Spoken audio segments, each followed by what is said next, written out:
자, 여러분 안녕하십니까? 네, 반갑습니다. 정말 완연한 그런 봄 기운이 우리 곁으로 다가왔습니다. 오늘 날씨가 화창한 듯 하지만 아마 비가 부슬부슬 내린 것 같고 아마 내일까지 비가 내리리라 생각이 듭니다. 다음 안식일에는 제가 특창을 하려고 생각하고 있습니다. 개인적으로 특별한 의미가 있어요. 제가 기타를 치면서 올해 3년째잖아요. 기타를 만져본 지가 3년째인데 3년 정도 됐으면 이제 얼마 정도 해야 되지 않을까라는 생각에 무조건 한 곡 받으면 기본적으로 100번 연습해야 되겠다는 생각을 하고 있어서요. 그래서 사실 전에도 조금 쳤지만 그 한 곡만 지금 100번 연습을 해서 지금 한 70번 연습했어요. 다음 주면은 100번 연습할 것 같아요. 그래서 100번 기념으로 특정을 할까 하는데 얼마나 잘할지는 저도 모르겠어요. 이게 한 곡 하는데 안 틀리고 한번 해본 적이 없어요. 야, 기타가 참 어렵구나 그런 생각을 해봅니다만 최선을 다해서 능력껏 한번 해보려고 하는 생각을 가지고 있습니다. 참 음악성이 있었으면은 몇 번만 해도 될 텐데 그런 생각이 좀 듭니다. 네. 자, 오늘은 제목을 남을 용서치 못한 사람이라고 하는 제목을 선택을 했습니다. 마태복음 18장부터 21절부터 35절에 있는 말씀입니다. 언젠가 이 성경 구절로 설교를 한 기억이 납니다. 이번에는 다시 한번 이 말씀을 연구하면서 제가 생각하니까 이것도 이번 한 번의 끝을 못 내고 다음번까지 설교를 그렇게 할까 합니다. 중간에 여러분들이 정말 좋은 질문이 또 나온다고 한다면 더 연구할 수도 있어요. 네. 근데 여러분 미리 말씀을 드립니다만 오늘은 확실하게 이해가 안 될 수도 있어요. 왜냐하면 저도 정리를 해보려고 해도 안 돼요. 네, 그래서 다음 주 한 번 더 할 때는 확실하게 정리가 되리라라고 생각이 듭니다. 남을 용서한다. 여러분 그거 쉬운 문제 아니죠. 아마 여기 계신 분들 중에 한 분도 남을 용서해야 될 사람이 없는 분이 없을 거예요. 아마 크든 작든 남을 용서해야 할 필요성이 있는 분들이 있을 겁니다. 다 여기 그럴 뿐이에요. 또 역으로 생각하면 그 누군가에게 내가 용서를 받아야 될 사람도 아마 있을 거라고 생각이 듭니다. 용서라는 것 그렇게 쉬운 단어가 아님을 우리는 스스로 잘 알고 있습니다. 아니요, 내가 남을 용서했다고 해서 과연 용서가 되는 것인가? 그가 나를 용서한다고 말해서 용서가 되는 것인가? 우리가 생각해 볼 필요도 있죠. 자, 우리가 우선 여러분께서 본문을 잘 읽어보셨겠지만 성경책을 다 펴시기 바랍니다. 마태복음 18장 우리 본문을 좀 잘 읽어보시고요. 혹시 성경이 없으신 분은 저 뒤에 성경 많습니다. 성경을 가져다가 마태복음 18장 21절부터 35절에 있는 말씀을 낭독해 드리도록 하겠습니다. 21절부터 35절까지 낭독해 드리겠습니다. 그때에 베드로가 나와 가로되 주여 형제가 내게 죄를 범하면 몇 번이나 용서하여 주리까? 7번까지 오리까? 여러분,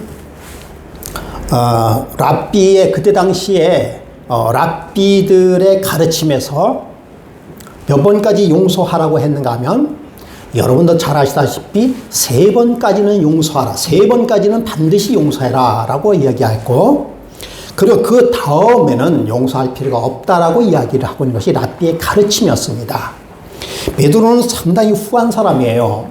그저 7번 용서하면 되겠습니까? 라고 질문을 했습니다. 22절 예수께서 가라사대 내게 이르노니 7번뿐만 아니라 70번씩 7번이라도 할지니라. 여러분 70번씩 7번이면 몇 번입니까? 490번. 그러면 490번만 용서하면 될까? 23절. 그러므로 천국은 그 종들과 회개하려 하던 어떤 임금과 같으니. 여러분 천국을 또 이렇게 소개하기를, 천국은 그 종들과 회개하려 하던 어떤 임금과 같다라고 이야기하고 있어요. 여러분 회개라고 하는 말이 익숙한 단어죠. 지난번에 달란트 비유에서 회개라는 말이 나오지 않았습니까? 아주 유사한 그런 단어, 그 단어는 똑같은 단어입니다. 24절. 회개할 때에 1만 달란트 빚진 자 하나를 데려오매 갚을 것이 없는지라 주인이 명하여 그 몸과 처와 자식들과 모든 소유를 다 팔아 갚게 하라 한데 그 종이 엎드려 절하여 가로되 내게 참으소서 다 갚으리다 하거늘. 27절. 그 종의 주인이 불쌍히 여겨 보내며 그 빚을 탕감하여 주었더니 그 종이 나가서 제게 100데나리온 빚진 동관 하나를 만나 붙들어 목을 잡고 가로되 빚을 갚으라 하매.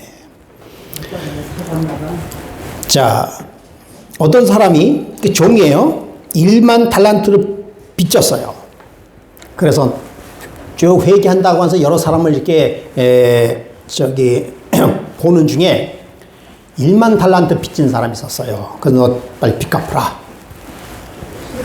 그러면서 임금이 뭐라고 얘기합니까? 너 몸과 처와 자식들과 모든 소유를 다 팔아서 갚으라 라고 하였습니다.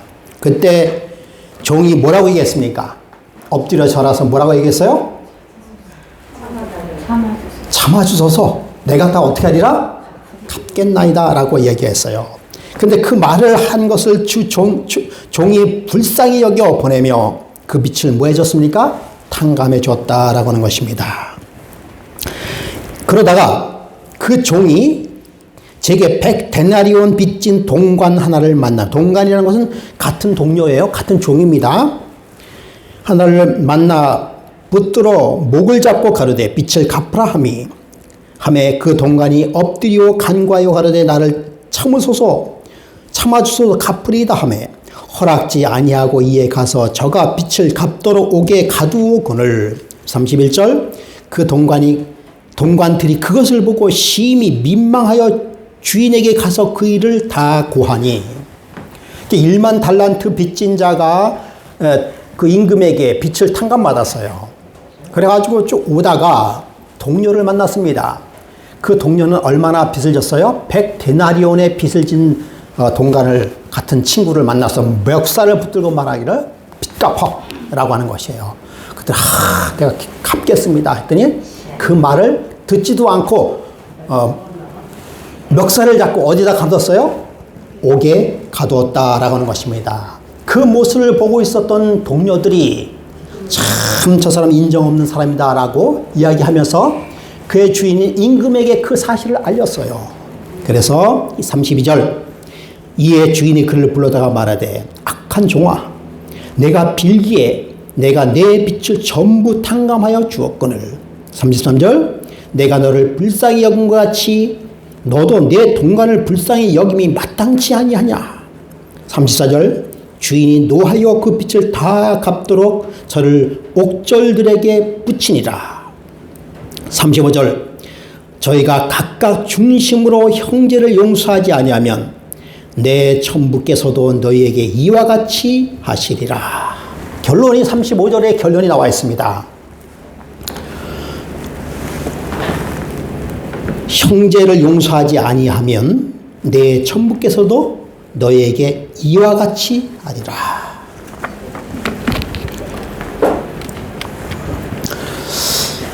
여러분, 그리스도인으로 살아간다는 것이 무엇일까? 라고 한 질문을 했습니다. 그때 C.S. 루이스라고 하는 분이 이렇게 말씀을 했습니다. 그리스도인이 된다고 하는 것은 용서받을 만하지 않은 사람을 용서하는 것이다. 왜냐하면 하나님께서는 용서받지 못할 우리를 용서했기 때문이다 라고 이야기하는 것입니다. 그러니까 뭔가 하면 그리스도인으로 살아간다라고 하는 것은 남을 뭐 하는 것이다? 용서하는 것이다 라고 이야기하고 있습니다. 자, 그러면 그리스도인으로 살아간다는 것, 즉 그리스도인의 삶을 이렇게 단정하고 있다라고 하는 것이에요. 우리 지난번에 배웠던 달란트 비유에서는 그리스도인의 삶이라는 뭐라고 얘기했습니까? 5달란트를 남기는 것이 그리스도인의 삶이라고 제가 말씀을 드렸어요. 그렇죠? 내가 5달란트를 받았지 않습니까? 그래서 그 5달란트는 뭐라고 얘기했습니까? 하나님께서 주신 영생의 선물이라고 얘기했어요. 그리고 영생의 선물을 받은 그 사람은 그 영생의 선물대로 살아가는 삶, 그 삶이 바로 5달란트를 남기는 삶이다라고 이야기했습니다. 그런데 오늘의 말씀에서는요, 그리스도인의 삶은 남을 용서하는 것, 남을 용서하면서 사는 삶이 그리스도인의 삶이다 라고 이야기하는 것이에요. 왜냐하면 천국은 이런 자라고 비유적으로 얘기했습니다. 예. 근데 여러분, 여러분께서 잘 생각해 보셔야 돼요. 그러니까 달란트 비유에서 말하고 있는 그 비유의 의미가 무엇인지를, 그리고 오늘 남을 용서해야만 된다라고 하는 그 비유의 말씀이 무엇인지를 우리가 그리스도인으로 사는 삶을 성경은 이쪽에서 비춰주시고 또 이쪽에서 비춰주시는 것입니다. 이 가운데 우리가 잘 깨달음으로 말미암아, 그리고 이것을 연결해야 돼요. 그러므로 말미암아 우리가 그리스도인으로 삶은 삶이 어떠한 삶인지를 더 자세히, 더 깊이, 그리고 더 쉽게 살아가는 방법을 생각해 보자 라고 하는 것입니다. 자, 우리는 여기서 두 가지를 좀 생각해 볼 문제가 있습니다. 무엇을 생각해야 되는가 하면요, 자, 용서란 무엇인가? 네. 이것을 우리가 생각해 볼 필요가 있습니다. 용서란 무엇인가? 여러분, 용서하면 딱 생각 드는 게 뭡니까? 나에게 잘못한 사람을 뭐 한다? 그 잘못에 대한 용서해야 된다라고 우리가 생각하고 있지 않습니까? 기본적으로. 예. 그 말씀이 틀린 말씀은 아닙니다. 두 번째는 뭔가 하면 생각해 볼 문제, 남을 용서해야 내가 하나님께 용서를 받을 수 있는가? 라고 하는 의문점, 물음표를 가질 필요가 있어요.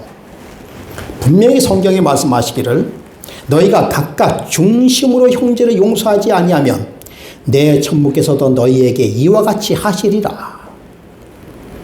즉 용서하지 아니하면 내 죄를 용서하지 않는다라고 하는 것입니다. 그러므로 내 죄를 용서받으려면 남의 죄를 뭐 해야 된다? 용서해야 된다라고 하는 것이에요. 아니 그러면 내 죄는 누가 용서받는 거예요? 누가 용서해 주는 거예요? 하나님께서 용서해 주시는 거잖아요. 예. 그럼 하나님께서 용서해 주신다라고 하는 것은 뭐가 전제가 되어야 돼요? 형제를 먼저 용서해 줘야 하나님께서 내 죄를 용서해 준다는 얘기예요. 여러분, 이 말이 틀린 말은 아닙니다. 성경 말씀 그대로예요. 예. 그렇다면 하나님의 용서보다도 형제의 용서가 먼저 선제되어야 되는 것인가? 예. 남을 용서해야 하나님께서는 내 죄를 반드시 용서해 주는 것인가?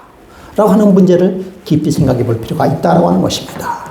오늘 이 두 문제를 다 말씀드리기는 조금 시간이 부족한 듯해서 오늘은 용서란 무엇인가에 관하여 우리가 좀 더 생각해 볼 필요가 있다고 하는 것입니다. 자, 우리 내용을 좀 알아보기 위해서 등장인물에 대해서 생각해 볼 필요가 있는 것입니다. 자, 등장인물은 비유예요, 비유. 예. 그 다음에 등장인물에 누가 있습니까? 예, 왕이 있어요. 왕은 엄청난 부자인 것을 알 수가 있어요. 왜 엄청난 부자일까요? 1만 달란트를 종에게 빌려줄 수 있는 능력이 있는 사람은 엄청난 부자예요. 예. 그리고 또 한 사람의 오늘의 주인공인지 모르겠습니다만은 1만 달란트 빚진 자가 있습니다. 그리고 또 동료 종인, 즉 종에게 100데나리온 빚진 자, 뭐 또 이 밖에도 같은 동관들이 있었죠. 그렇죠? 동료들이 있었어요. 예. 뭐 이렇게 인물을 우리가 바라볼 수 있는 것입니다. 이렇게 세 인물을 우리가 생각했는데요. 우리가 이 세 인물들을 자세하게 연구해 볼 필요가 있습니다. 예. 그래서 이 세 인물들을 잘 연구해야만 그 배경을 좀 잘 알아서 우리가 이 문제를 우리가 확실하게 우리의 가슴 속에 와 닿을 수 있도록 해야 될 것이라고 생각이 듭니다. 그러면서 우리가 이 용서라고 하는 문제를, 이 용서라고 하는 단어를 좀 우리가 연구해야 돼요. 근데 여러분, 제가 용서라고 하는 단어를 쭉 살펴보니까 우리가 기존에 알고 있었던 것과 조금 다르다는 것을 좀 느꼈습니다. 용서는 APM이라고 해서 우리가 용서라고 한다면 내가 상대방을 잘못을 용서한다라고 기본적으로 생각하고 있잖아요. 그런데 그 내용들을 이렇게 보니까 용서는 내보내다. 내보내는 거예요. 내보내다. 버려두다. 그러니까 버려둔다고 하는 것은 그냥 이렇게 던져버리다 라는 뜻을 가지고 있다는 것이에요. 그 다음에 임의적인 석방을 의미한다. 그 다음에 떠나게 하다. 쫓아내다. 풀어놓다. 내버려두다. 허락하다. 법적인 속박에서 벗어나다 라고 하는 의미를 가지고 있어요. 그러니까 가만 보니까 내 용서라고 하는 상대방을 내가 뭔가 용서한다는 의미가 포함한 것이 아니라, 내가 용서하는 것이 아니라 뭔가 이렇게 떠나보라는 듯한, 그죠? 그런 의미가 용서라는 의미에 포함이 되어 있다는 하는 것입니다. 우리는 용서를 내가 용서해야 된다라고 생각을 많이 했어요. 그런데 그 단어적인 의미를 보니까 내가 용서를 한다기보다는 그 사건과 그 사람에 대한 사람으로 뭐 한다? 그냥 나와 관계없이 그냥 이렇게 내보내다, 풀어놓다. 그러니까 나에게서 이렇게 멀리 떨어진다라는 그런 의미가 같이 포함되는 것이 용서라는 것을 우리가 알 수가 있는 것이에요. 예, 그런 의미가 있다는 것을, 자, 그런 의미로서 용서에 관한 생각을 좀 해봐야 되겠는데요. 예, 자, 우리는 용서 뒤에는 엄청난 비밀이 숨겨져 있다는 사실을 이번 기회에 알게 될 것입니다. 그 비밀이 뭘까? 그 비밀이 뭘까? 예, 잠시 후에 저와 여러분이 한번 생각해 보는 시간을 갖도록 하겠습니다. 자, 1만 달란트 빚진 자가 임금에게 이제 불려 나옵니다. 그렇죠? 불려 나왔어요. 그래서 이제 회개하기 위하여 임금이 뭐라고 얘기합니까? 10,000달란트 빚을 갚으라라고 이야기하고 있습니다. 예, 여러분, 보통 이 빚진 자, 그러니까 채권자가 이 채무자, 빚진 자에게 말을 할 때 함부로 말하지 않게 되어 있어요. 우리나라에서도 금융감독원에서도, 금융감독위원회에서도 오후 9시부터 그날 다음 8시까지는 빚독촉을 못하도록 되어 있습니다. 법적으로 그렇게 되어 있어요. 예. 그러니까 빚독촉을 한다 하더라도 우리가 생각하는 일상 활동하는 그런 시간에 빚을 독촉하도록 되어 있지, 우리가 생각하고 또 즐기고 개인적인 시간을 가질 때에 빚을 독촉을 못하도록 되어 있어요. 예를 들어서 은행에서 이자를 내라라고 했을 때 밤 12시에 뚜룩 전화가 온다든지 문자가 타고 온다든지 그런 거는 절대 하게 되지 못한다는 것입니다. 예.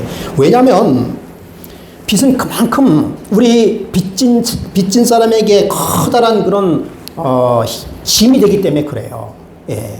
그리고 빚을 그런 계약한 그런 금융 계약은 아무 데서 하는 게 아니에요. 특별히 요즘에는 금융계약 같은 거는 스마트폰으로 하는가, 핸드폰으로 하는 거 아닌 거 잘 아시죠?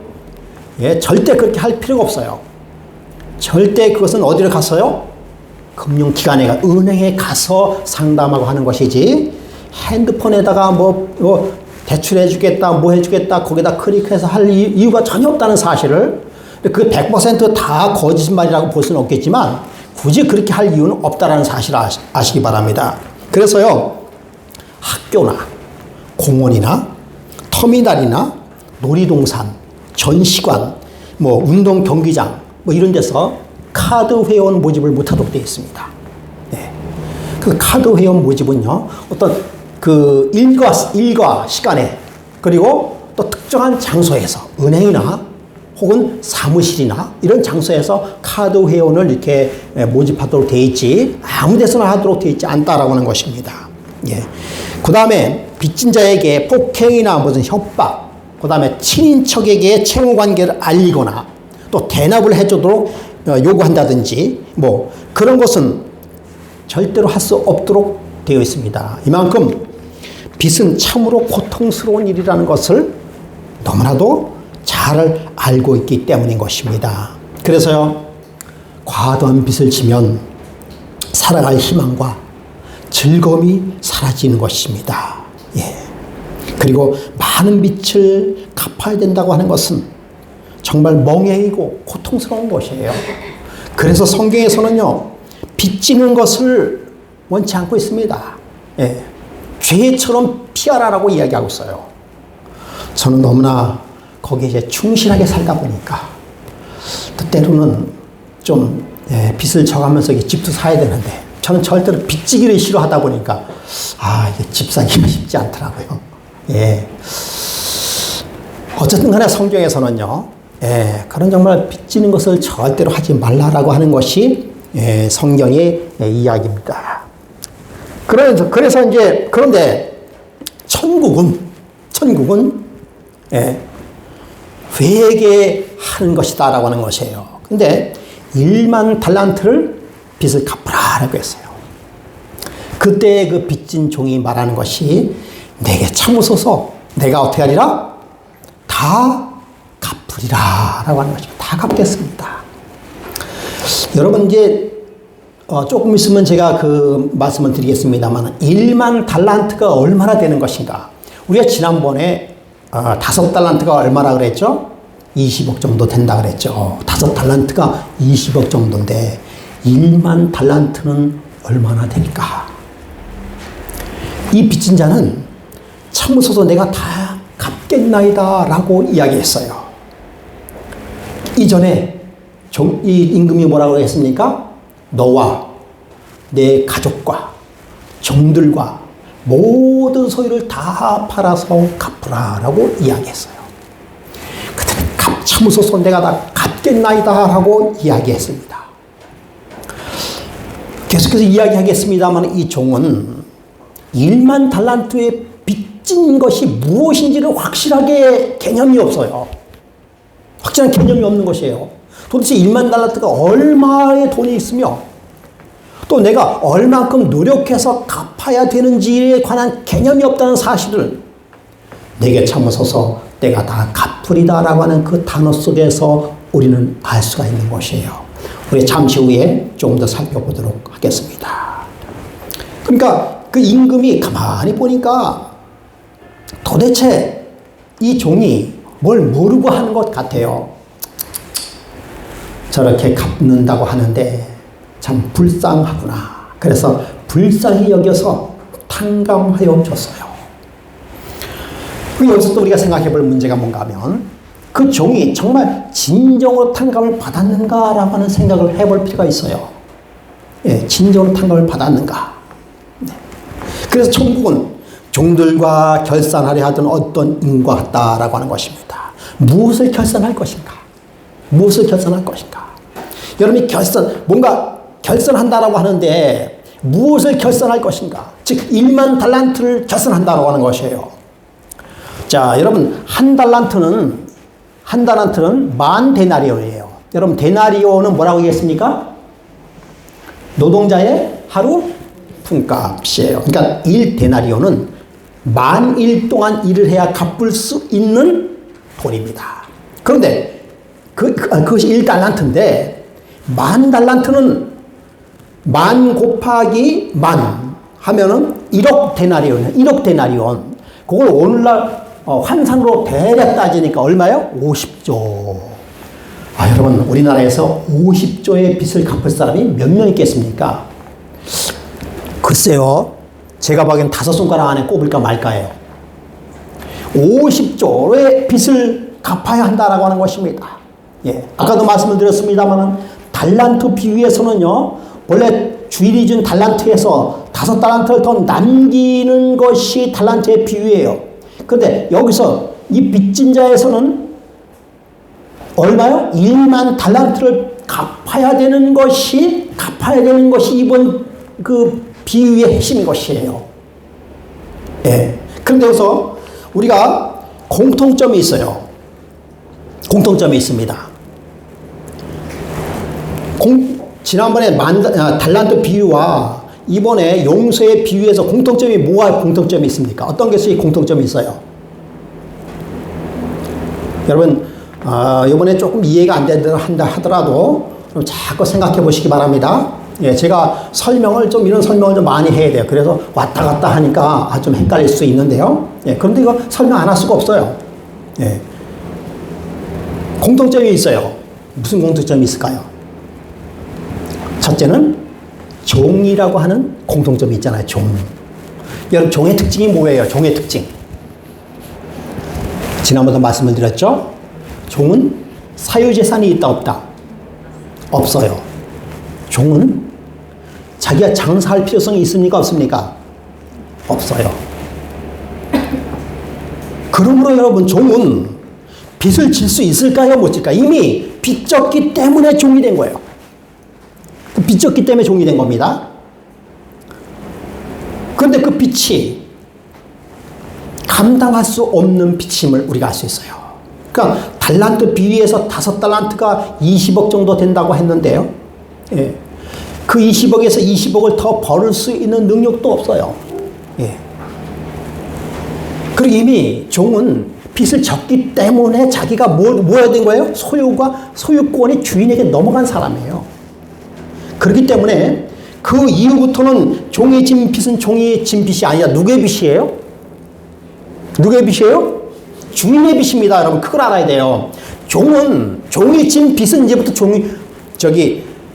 빚이 있다라고 하는 것은 종이 아니라 자연인이에요. 아시겠어요? 예. 여러분, 여기서 우리가 이러한 자세한 것을 여기 성경에 나와 있지는 않지만, 여러분, 제가 왜 이러한 말씀을 드리는지 나중에 보면 제가 그 이유를 자세하게 말씀을 드릴 거예요. 아니, 이거 절대 진리는 아니에요. 그러나 우리가 생각해 볼 문제라고 하는 것입니다. 이 달란트 비유를, 용서의 비유를 이해하기 위해서는 우리 생각해 볼 필요가 있다라고 하는 것입니다. 예. 여기서 1만 달란트 빚진 것은 결론적으로 얘기하면 종의 빚이 아닙니다. 종은 그렇게 빚을 질 수가 없어요. 예, 질 수가 없는 것입니다. 어떻게 1만 달란트 빚을 짓겠어요? 예? 그러나 빚을 졌다라고 하는 졌다라고 하는 것이죠. 그렇죠? 예. 자, 그러면 과연 1만 달란트의 빚을 질 수 있을까? 제가 말씀드린 것처럼 첫째는 스스로 빚질 가능성은 낮아요. 예. 아무리 흥청망청 주인의 돈을 내가 썼다 하더라도 1만 달란트까지 다 쓸 수 있는 그런 영향력과 그게 없습니다. 예. 스스로 빚질 가능성은 낮다라는 것을 알 수가 있어요. 두 번째, 가족 모두의 빚이다. 그러니까 이 종만 지은 것, 그러니까 쉽게 얘기하면 가장이 지은 빚이라기보다는 가장도 빚을 짓고, 그 다음에 부인도 빚지고, 아이도 빚지고, 전부 빚이에요. 예. 그래서 1만 달란트가 될 가능성도 혹시 있을 수 있지만 그 빚이라고 한다면 그래도 1만 달란트는 빚질 수가 없어요. 그래서 제일 가능성인 것은 뭔가 하면 조상 대대로 진 빚이에요. 아주 예, 조상 대대로 빛을 줘가지고 그 빛이 빛에 드러나가지고 그 빛이 엄청나게 드러나서 1만 달란트의 빛이, 그러니까 생각해보면 여러분 이 1만 달란트 빛일 수 있는 가능성이 더 있다고 하면 저한테 이 말씀해 주세요. 제가 생각해 봤을 때는 조상 대대로 친 빛이면 혹시 가능할 수 있다라고 하는 것이에요. 예. 그러나 근본적으로 이것은 빛을 지울 수 없다라고 하는 것입니다. 예. 자, 여러분, 그렇다면 여러분, 우리는 빚진 자입니까? 여러분, 우리 교회는 빚이 없어요. 예, 우리 교회는 빚이 없는 교회입니다. 다른 교회는요, 빚진 교회가 꽤 있어요. 예. 그래서 그 빚감이라고 얼마나 수고를 하는지 모릅니다. 예. 우리 교회는 빚이 없습니다. 얼마나 행복한지 몰라요. 예. 그것도 저도 빚지는 게 싫어해서, 예. 빚은 요즘에 안 지고 다 갚았어요. 제가 한 5년 전만 해도, 제가 목회하면서 2천만 원 정도의 빚이 있었어요. 그때 정말, 난감했었죠. 제가 다 돈을 끌어다 쓰다 보니까, 제가 지금에도 말씀을 드립니다만, 그때 우리 아이가, 대학교 등록금이 이제 들어가야 되기 때문에, 빚을 좀, 이게, 그냥, 끌어쓸 수 있는 데까지 다 끌었었어요. 그래가지고, 은행에 대출을 했는데, 대출금은 다 끌어줬습니다. 그럼 어느 날, 우리 교회에 그 화재보험을 들었는데, 화재보험이 원금이 돌려지는 그런 화재보험을 들었어요. 그래서 500여만 원을 받아야 되는데, 거기서 이제 세금 조금 빼서 한 480만 원 정도를 받아야 되는데, 원금이 500이에요? 그런데 이상하게 480만 원 정도를 받아야 되는데, 350만 원인가 200 얼마밖에 없어요. 그래서 여기 왜 그런가? 제가 따져봤더니만, 아이고, 이럴 수가 있나. 제가 대출을 받으면서, 우리가 금호 행복으로 우리가 되어 있지만, 금호 행복의 대표가 이종으로 제가 대표로 되어 있기 때문에, 제 이름을 그것 때문에 교회 것까지 대출을 받은 거예요, 그때요. 그래서 제가 처음 알았어요. 아유, 그렇구나. 해가지고 다 갚았습니다. 예, 다 갚았고, 그때 정말, 그때 마침 또 우리 서순자 그 어머니가 어렵다고 해가지고 그때 350만 원을 또 꿔줬어요. 예, 그거 다 갚았습니다. 그때 정말 어떻게 할 수가 없었어요. 아이들 그냥 학교 가는데, 우리 정말 제가 안 봐도 하는데 김무대 장로님이 요즘에 참 쉽지 않을 거예요. 우리 시원이가 우리 대학에 입학을 하는데, 이 대학생들이 들어가는 돈이 만만치 않아요. 예. 그래서 참, 쉽지 않겠다라는 생각을 듭니다. 예. 대학생 한 명 키운다? 예. 대학생 한 명 있는 것이 얼마나 그게 서민들은 큰 것이 되는지. 그렇다고 해서 그 아이가 뭐 풍족하게 썼느냐? 그 아이는 또 그 나름대로 또 힘들었다고 얘기를 하고 있어요. 예. 이만큼 우리가 그 정말 빚이라고 하는 것은, 이게 경제적이라고 하는 것이 참 어렵고도 힘든 것입니다. 예. 여러분, 그러한 빚, 여기 빚 없으신 분이 계십니까? 예? 없으신 분이 계시죠? 제가 빚 없다 그랬잖아요. 예. 그런데, 오늘 이야기하는 그 빚은 그런 금액적인 빚에서 조금 떠나봐야 돼요. 예, 금액적인 빚에서 좀 떠나봐야 돼요. 예. 우리는 모두 빚진 자이다. 결론을 얘기했어요. 무슨 빚이냐 이거예요. 빚을 졌는데, 빚을 졌다고 하는데 도대체 우리 모두 빚진 자이다. 무슨 빚이냐 이거예요. 예. 여러분 빚 졌습니까? 안 졌어요? 졌어요? 무슨 빚을 졌어요? 예, 역시 여러분들은, 예, 아람어로 빚과 동요가 죄입니다. 빚과 동요가 죄예요. 예, 그래서 여러분,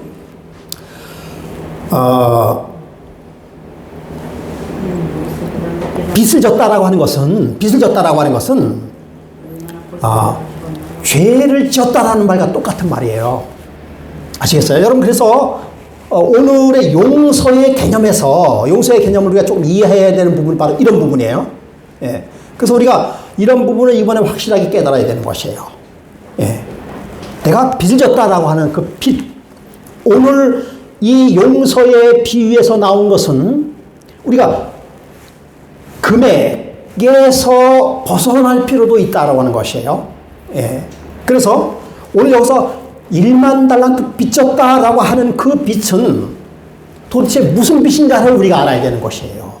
성경에서는 그 금액적인 빚도 되긴 되겠지만, 그러나 많은 부분의 그 금액적인 빚보다는 그 빚이 얘기하는 그것이 무엇인가를 이야기해 주는 것입니다, 여러분. 우리가 그것을 이번에 알아야 돼요. 그래서 빚은 우리가 지금부터 생각하는 그 금액적인, 그 화폐적인 개념에서 오늘은 벗어날 필요가 있다라고 하는 것입니다. 그래서 여기서 빚을 졌다라고 하는 것은 죄를 지었다라고 하는 것입니다. 그래서 구원의 차원에서 인간의 형편은 50억의 빚진 자보다 더 절망적이다라고 하는 것입니다. 여러분, 이것을 우리가 확실하게 인식해야 돼요. 예. 구원의 차원에서. 여러분, 혹시 구원의 차원에서 50억의 빚을 졌다라고 한다면, 그러니까 구원을 화폐로 갚을 수 있다라고 한다면, 혹시 50억의 그 재산을 가지고 있는 사람은 구원을 화폐로 바꿀 수 있는 가능성이 있어요. 우리는 못하지만 대한민국에서 한 5명 정도 될까? 예? 50억 갚고, 예. 나 구원받을 수 있는 사람이 몇 명 될 수도 있어요. 아니, 세계적으로 몇천 명 될 수 있습니다. 이 사람은 구원도 화폐로 바꿀 수 있는 능력이, 만약에 50억이 구원이라고 한다. 50억으로 구원을 산다라고 한다면, 그런데 여러분, 구원은 그 50억보다도 더 절망적이다. 즉, 구원은 돈으로 해결할 수 있다, 없다? 없다라고 하는 것이에요. 없다. 예, 돈으로는 도저히 해결할 수 없는 것이 바로 구원이다라고 하는 것이에요. 다시 말씀드린다면, 죄는 50억 빚진 자보다 더 뭐하다? 절망적이다라고 하는 것이에요. 실질적으로 50억의 빚을 가지고 있는 것보다 더 절망적이다라고 하는 것입니다. 죄가 그렇다는 것이에요. 예. 참, 한때는 그래도 꽤나 돈이 있던 사람도 갑자기 그 사업이 부족 안 하면서, 요즘 지금 우리가 IMF보다도 사실 더 힘든 그런 과정을 거치고 있어요. 예, 코로나 때문에 정말 경제가 얼마나 어려운지. 예, 그래도 모르겠습니다. 정부에서는 그래도 조금씩 어떻게 돈을 풀어주면서 이렇게 정말 목구멍에 풀칠을 하는지 모르지만 정말 어려운 시기가 돌아오고 있습니다. 참 IMF는 갑자기 당한 어려움인데, 이 코로나는요 서서히 이게 빨리 종식될 것 같았는데, 처음에 저는 한 2주면 종식될 줄 알았어요. 근데 지금 횟수로는 3년입니다. 코로나19 아니에요? 19년에 발생한 것이잖아요. 예. 지금 우리나라에서는 횟수로 지금 2년째. 아마도 올해까지는 다 갈 것 같아요. 제발 올해까지 하고 끝났으면 좋겠습니다. 서서히 경제가 힘들어지고 있는 것이에요. 예. 그런데 그것보다도 더 절망적인 것이 뭐라고 얘기하는 것입니까? 죄다라고 하는 것이에요. 예. 여러분, 이러한 인식이 우리에게 잡혀져 있지 않으면 안 된다고 하는 것입니다. 예. 그래서 우리가 알아야 될 것은 뭔가 하면은요, 예. 1만 달란트 빚진 자가 내 죄가 얼만큼 빚이 있는지를 이 시간에 알아야 될 필요성이 있어요. 예. 내가 얼마나 빚지고 죄를 졌는지를 우리가 깊이 알아야 된다고 하는 것입니다. 예. 그래야만 용서의 개념, 즉 탕감의 개념을 확실히 알 수 있다라고 하는 것입니다. 여러분, 1만 달란트 빚진 자는 내가 얼마나 빚졌는지를 확실하게 몰랐어요. 그가 확실히 알았다고 한다면 내가 갚으리라라는 생각을 절대 말할 수가 없어요. 예. 여러분, 우리가 정말 죄인이다라고 하는 것을 깊이 깨닫는다고 한다면, 내가 이 죄를 내가 극복할 수 있다라고 말할 수가 없다라고 하는 것과 똑같습니다. 예. 그러므로 여러분, 우리는 완전한 타락이고 완전한 파산입니다. 스스로는 구원해낼 수 없는 그런 사람이에요. 그래서 전적 무능력에 빠진 존재라는 사실을 우리가 깊이 깨달을 필요가 있어요. 이게 되어야 용서라는 개념이 무엇인지를 안다라고 하는 것입니다. 자꾸 왜 목사님은 우리가 죄인이라는 사실을 자꾸만 이야기합니까? 저도 자꾸 이런 얘기를 해야만 되는가? 여러분, 다 내가 죄인이라는 사실을 깊이 깨닫고 있는 사람 중에 한 사람입니다. 다 그것을 제가 인정해요. 그럼에도 불구하고 예수 그리스도의 십자가 앞에 가까이 가는 사람은 내가 이만큼 믿었으면 의롭다는 생각을 안 들을 것 같아요. 왜 그러냐면 믿으면 믿을수록 하나님께 가까이 가면 갈수록 내 자신은 자꾸만 죄인이라는 수밖에 없는 것을 깨닫게 되는 것입니다. 그렇게 되어야만 예수 그리스도의 십자가의 은혜를 더 많이 체험할 수 있다라고 하는 것입니다.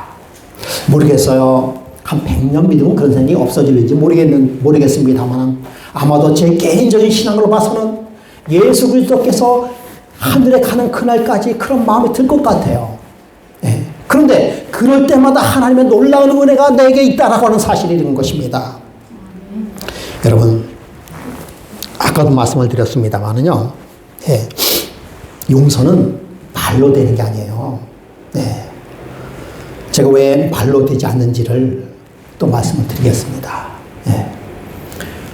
우리 집사람이 저에게 잘못했다고 해서 여보 내가 미안해 뭘 말로 하면 좀 가능하긴 하죠.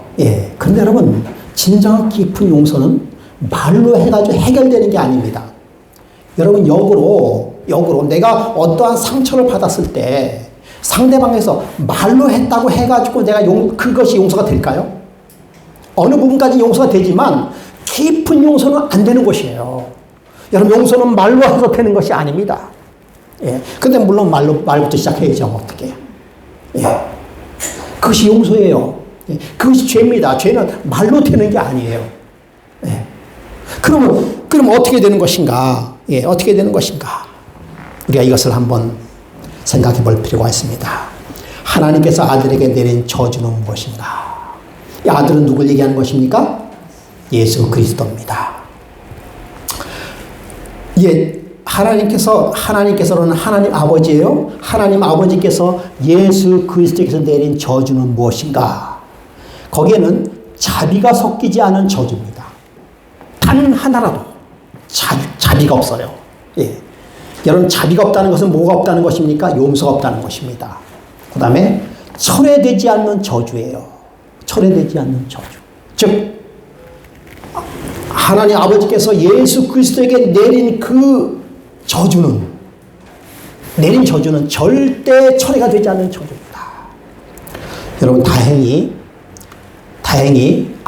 아무리 나라에서 사형 선고를 내렸다 하더라도요, 여러분, 사형 선고를 받은 사람이 자유를 얻을 수 있는 딱 한 길이 있어요. 여러분, 그게 뭔지 아십니까? 실질적으로 누가 사면해야 돼요? 대통령. 오직 대통령 한 사람만 사형받은 사람도 사면할 수 있는 권한이 있어요. 그게 대통령의 권한 중에 하나입니다. 쉽게 하지 않지만, 옛날에 자유당 시대 때 그 주목 패거리들이 다 많이 사형을 다 받았어요. 이정재, 이화석, 등등 여러 사람이 그 사형 선고를 다 받았는데, 그 중에서 한 사람이 사형 선고를 받았는데 박정희 대통령이 그 사람 사면해 줬어요. 누구죠? 유지광. 그 사람 사면해 줬어요. 그 사람도 똑같이 사형 선고를 받았어요. 근데 대통령이 사면해 줬어요. 그래서 살았어요. 아무리 극한 사형 선고를 받다 하더라도 대통령이 최종적으로 사면해주면 사면해주는 것입니다. 그런데 여러분, 예수 그리스도께서 받은 그 저주는 하나님 아버지도 처리 못한다고 하는 것입니다. 그 저주는 영원한 저주예요. 그것이 뭡니까? 그것이 십자가예요, 십자가. 그렇다면 왜 예수님께서는 그 십자가에서 그토록 저주를 받으셨는가? 왜 그토록 저주를 받으셨는가? 로마서 6장 23절, 죄의 싹은 사망이요 하나님의 은사는 그리스도 예수 안에 있는 영생이라. 여러분 뭡니까? 죄의 싹은 사망이기 때문에 그렇습니다. 여러분이 사망에서 벗어날 존재가 없는 것이에요. 여러분, 죄의 싹은 반드시 사망입니다. 아시겠어요? 예, 반드시 사망이에요. 그래서 누가 죽었어요? 예수 그리스도께서 죽으신 겁니다. 반드시 죄의 싹은 사망이기 때문에 이것은 처리될 수 없는 법이고요. 그것은 영원한 법이에요. 여러분, 만약에 우리가 예수 그리스도가 안 계셨다고 한다면, 아니셨다고 한다면 우리는 죽을 수밖에, 무슨 일을 해서라도 우리 죽을 수밖에 없는 그런 존재입니다. 그러나 하나님의 은사는, 하나님의 십자가는, 아버지 하나님의 은혜는 그리스도 예수 우리 주 안에 있는 영생이다. 그리스도 예수 우리 주, 예수 그리스도의 십자가로 더불어 얻는 보다 영생이니라 라고 하는 것입니다. 그래서 하나님 아들의 죽음, 예수 그리스도의 죽음은 만왕의 왕이신 그분의 죽음이었고요, 창조주 하나님의 죽음이었습니다. 이것이 죄값이 얼마나 큰지를 알 수가 있는 것이에요. 여러분, 죄값이 얼마나 큰지, 그 죄짐이 얼마나 큰지, 마가복음 15장 33절에 그 죄짐이 얼마나 큰지를 이 성경 말씀 하나로 우리가 알 수 있는 것이에요. 제9시에 예수께서 크게 소리 지르시며 이르시되 엘리 엘리 라마 사박다니 하시니, 이를 번역한 적 나의 하나님 나의 하나님 어찌하여 나를 버리시나이까 라고 하는 것입니다. 여러분, 십자가는 단 한 번의 기회였습니다. 만약에 예수님께서 이 십자가의 짐을 버리시고 십자가에서 나오셨다고 한다면 우리의 죄는, 우리의 구원은 영원히 사라질 것입니다. 단 한 번의 기회였어요. 예. 그러나 이 기회를 절대로 버리시지 아니하시는 예수 그리스도의 모습을 바라보는 것입니다. 여러분, 십자가는 뭡니까? 사랑이죠.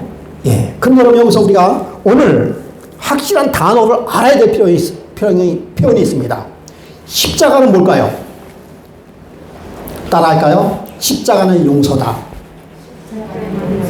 여러분, 오늘 이 개념을 확실히 아셔야 돼요. 십자가는 뭐다? 용서라는 사실을 알아야 돼요. 왜 십자가가 용서인가? 여러분, 아까 십자가는 용서는 말로 안 된다고 얘기했어요. 용서하기 위해서는 반드시 뭐가 있어야 되는 것입니까? 말로 하는 것이 대가를 치러야 된다라고 하는 사실이에요. 그래서 아까 여러분 제가 말씀드린 것은, 예, 말로 되는 것이 아니라, 말로 어느 정도 돼요. 그러나 여러분, 정말 내 상처를 말로써 치료가 안 되는 것이에요. 여러분, 우리가 사건, 사고를 자세히 보지 않습니까? 예.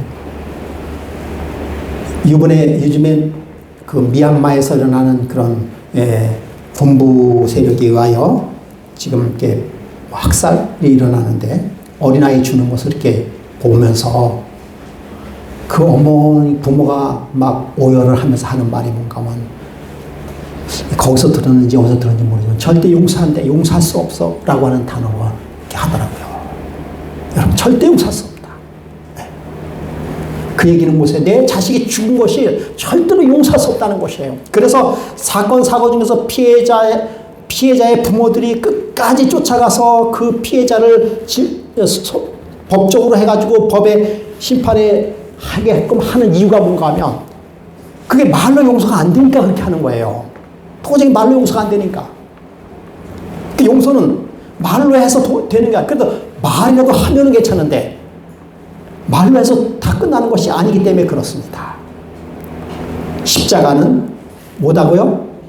용서다라는 것입니다.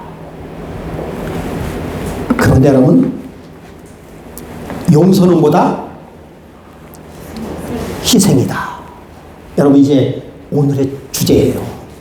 용서는 희생이다. 여러분, 내가 남을 용서하려고 하면 내가 희생하지 않고서는 용서가 안 되는 거예요. 절대 용서가 안 됩니다. 그러므로 여러분, 내가 남을 용서하기 위해서는요, 용서한 만큼 내가 희생하는 것이에요. 예. 그게 안 되면은 절대로 용서가 안 되는 것입니다. 자, 그 이론을 제가 살펴보겠습니다. 1만 달란트 빚진 주인은, 1만 달란트 빚을 탕감한 주인은 1만 달란트를 뭐 한 것이다? 손해본 것이다. 그러니까 여러분, 그래, 내가 1만 달란트를 내가 용서해 줄게 라고 하는 것은 주인이 1만 달란트를 뭐겠다? 손해보겠다라고 하는. 그러니까 여러분, 이게, 여러분, 말이 이렇죠. 여러분, 한 10억 정도 꼬간 사람에게, 내가 너를 용서해 줄게, 탕감해 줄게, 아주 웃을 수 있게 얘기할 수 있을 것 같죠. 여러분, 그것은 진정한 용서는 뭔가 하면 내가 10만 달란트를 뭐 하는 거예요? 손해보는 거예요. 그게 용서입니다. 희생 없는 용서는 있을 수가 없어요. 그래서 여러분, 십자가는 하나님의 아들의 생명을 바친 것이다. 손해본 것이에요. 아시겠습니까? 하나님, 그래서 제가 이 손해가, 이 희생이 얼마나 큰 것인 걸 제가 말씀드렸어요. 이 희생이 얼마나 큰 것인지, 십자가의 한 번의 기회며, 그리고 나의 하나님 어찌하여 나를 버리셨나이까 라고 하는 그 통절한 그 아픔의 그 호소, 정말 신음소리를 낼 수밖에 없는 것이 뭔가 하면 그 예수 그리스도께서 죄를 용서하기 위하여 당신이 당하는 고통이에요. 희생입니다. 희생. 손해예요. 손해. 그것을 감당하는 것입니다. 이것이 없이는 절대적으로 뭐 할 수 없는 것입니까? 용서가 안 되는 것이에요.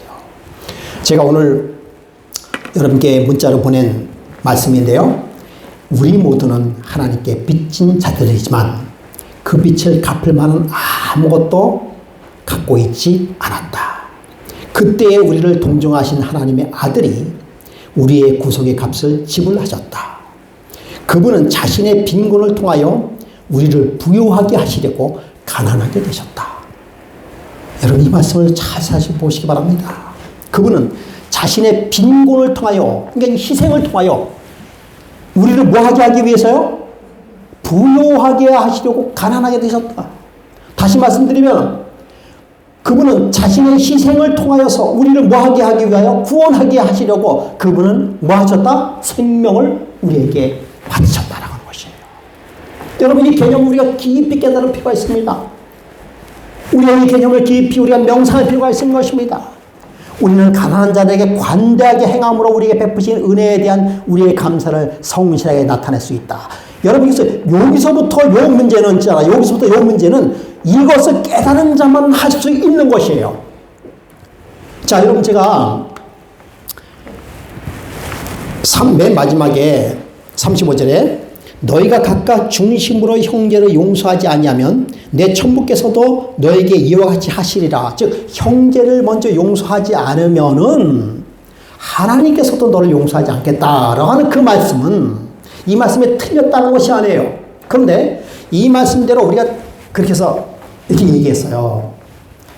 여러분, 우리 형제가 잘못한 것이 있으면 다 용서하시기 바랍니다. 특별히 연말이 되면은 무엇인지를 잘 생각해 보시고 우리가 연말 기도주를 하기 전에 형제를 찾아가서 뭐 하는 것이에요? 내가 이러한 죄가 있으면 다 용서하라. 나를 용서해달라고. 그래서 뭐 하기 위하여? 내 죄를 하나님께 용서받기 위하여 그렇게 해야만 됩니다. 라고 이야기했어요. 그 말 틀린 건 아니지만 그렇게만 생각한다고 한다면은 제 생각에는 한 50% 이해했다라고 생각이 들어요. 여러분, 우리가 남을 용서할 수 있는 사람은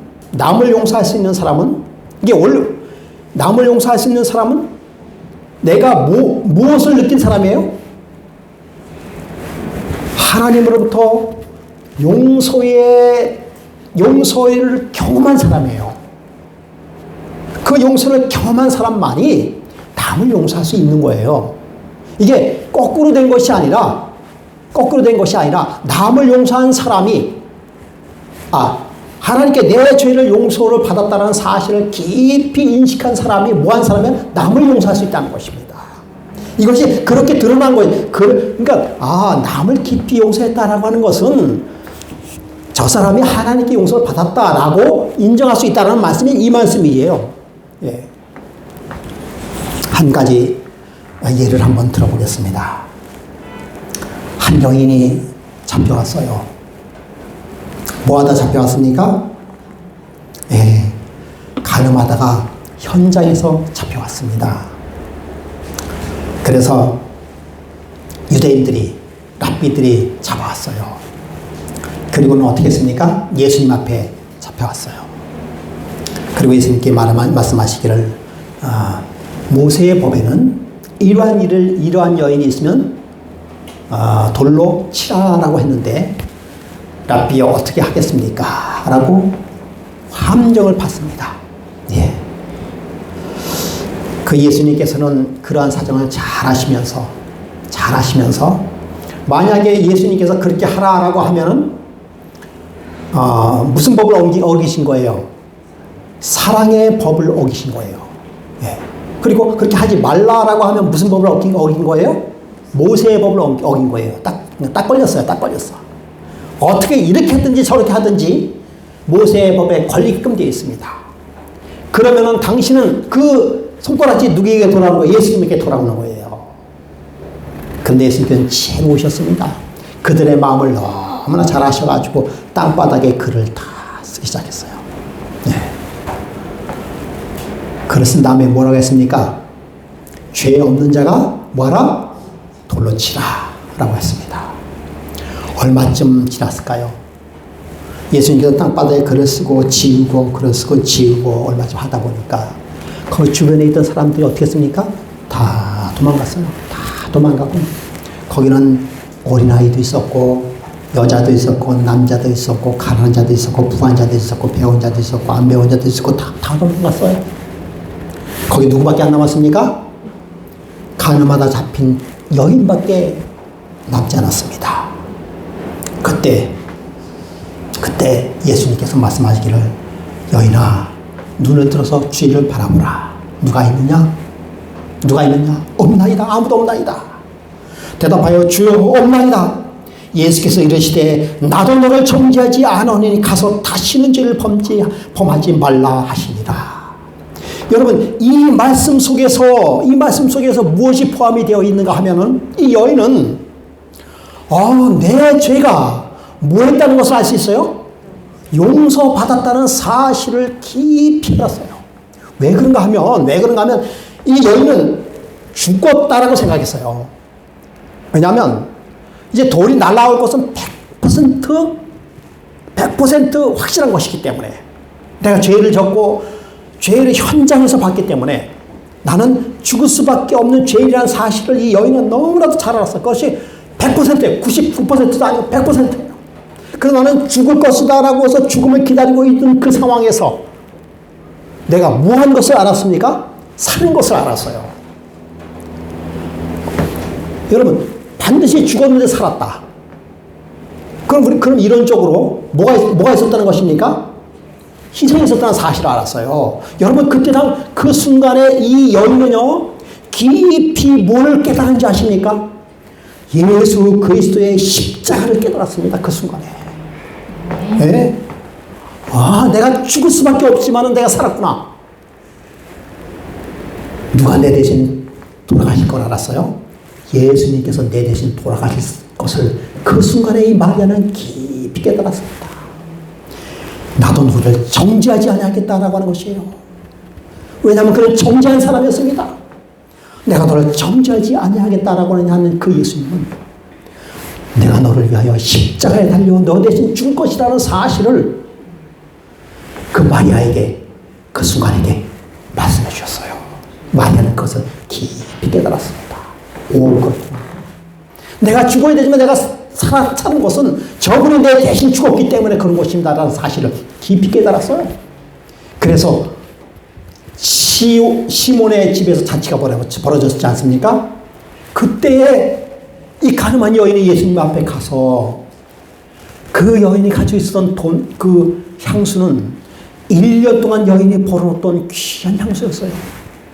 여러분, 그 귀한 향수를 예수 그리스도의 발 앞에 깼다라고 하는 사실은 뭔가 하면 예수 그리스도가 돌아가셨다는 사실을 너무나 깊이 알고 장사지냈다는 그런 모습이었어. 이미 당신은 내 죄를 대신하여 돌아가신 사실을 깊이 알았던 그 여인은, 그런 여인의 삶에 사는 내가 이 돈이 뭐가 중요하겠어요. 내가 죽었던 생명이 다시 태어났는데 이 돈이 뭐가 문제예요.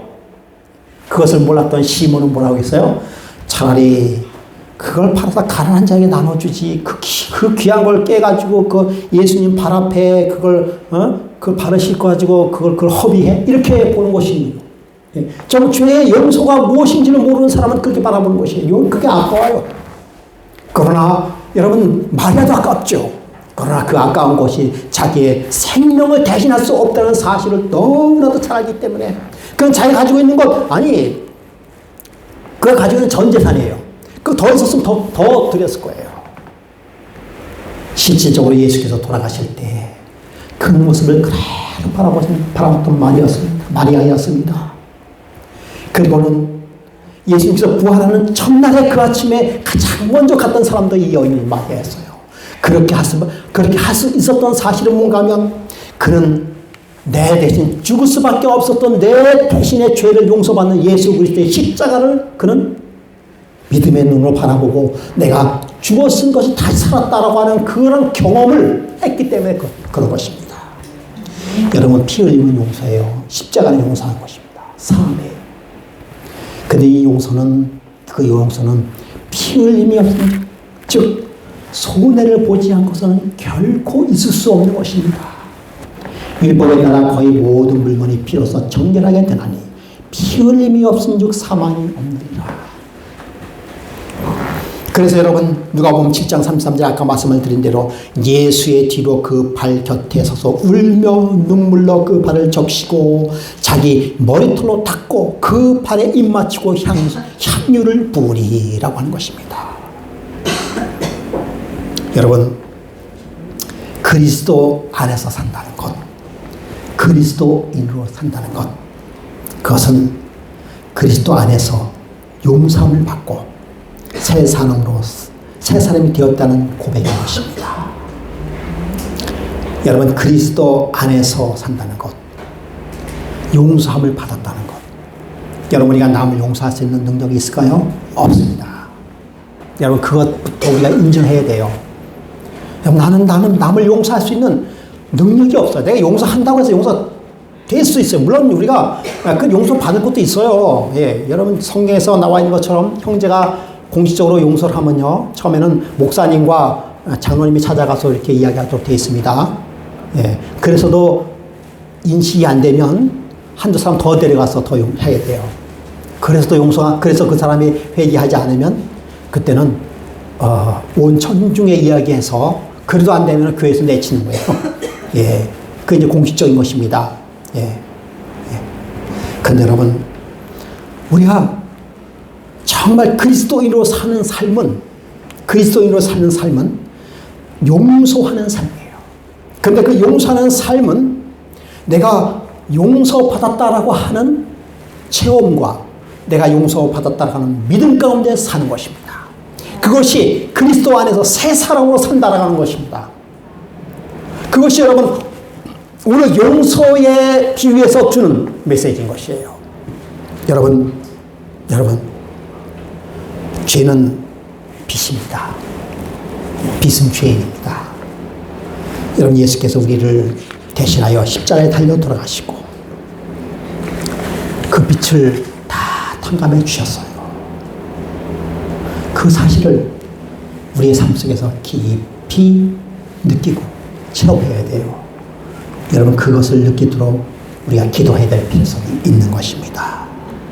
예. 참,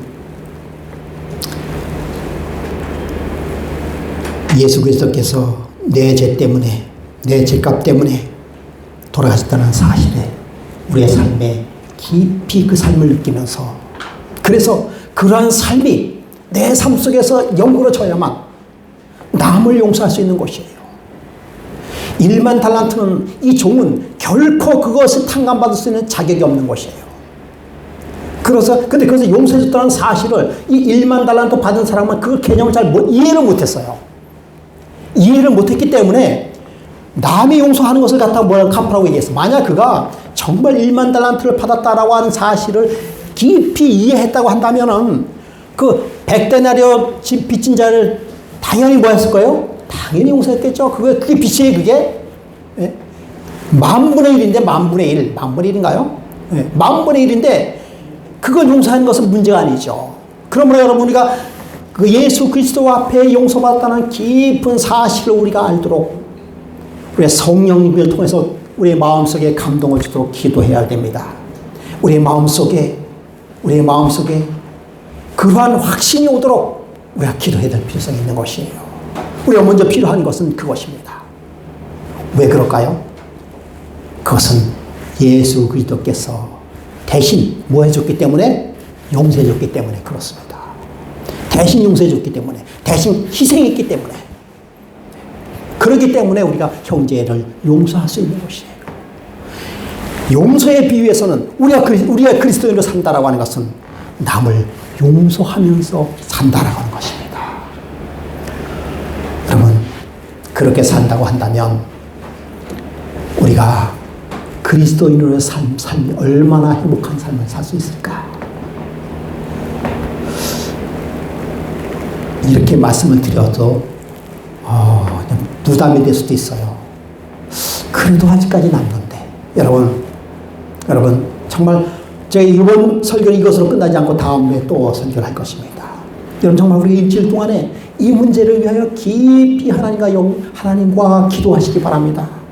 그리고 여러분 이렇게 하나님 앞에 고백하시기 바랍니다. 하나님께서는 나를 용서해 줬다라고 고백하시기 바랍니다. 내 마음에 확신이 안 들더라도 그렇게 고백하시기 바랍니다. 그렇게 기도하시기 바랍니다. 하나님께서 우리의 마음속에 그러한 용서의 기쁨을 반드시 주실 것입니다. 그렇게 될 때 남이 나에게 어떠한 것에 대한 용서는 그때는 자동적으로 이어져 나가는 것이죠. 그러한 삶이 5달란트 받은 삶의 삶이라고 볼 수가 있는 것이죠. 여러분, 용서에 관한 비유를 들은 다음에 제가 무슨 설교를 준비하고 있는가 하면 불의한 청지기에 관한 비유의 설교를 또 하고자 합니다. 준비하고 있어요. 그것도 다 이렇게 연결이 되는 것입니다. 여러분, 예수 그리스도를 믿는다는 것은, 하나님을 믿는다는 것은 얼마나 큰 은혜 가운데 우리가 살아간다는 사실을 우리가 깊이 깨닫는 그러한 한 주가 되기를 간절히 바라면서 여러분 말씀을 마치겠습니다. 여러분, 예수 그리스도께서 십자가에서 우리의 모든 죄를 다 용서해 줬다는 사실에 감사하시는 저와 여러분 되시길 간절히 바라겠습니다. 우리가 492장 다 같이 일어서서 492장 참여하시겠습니다.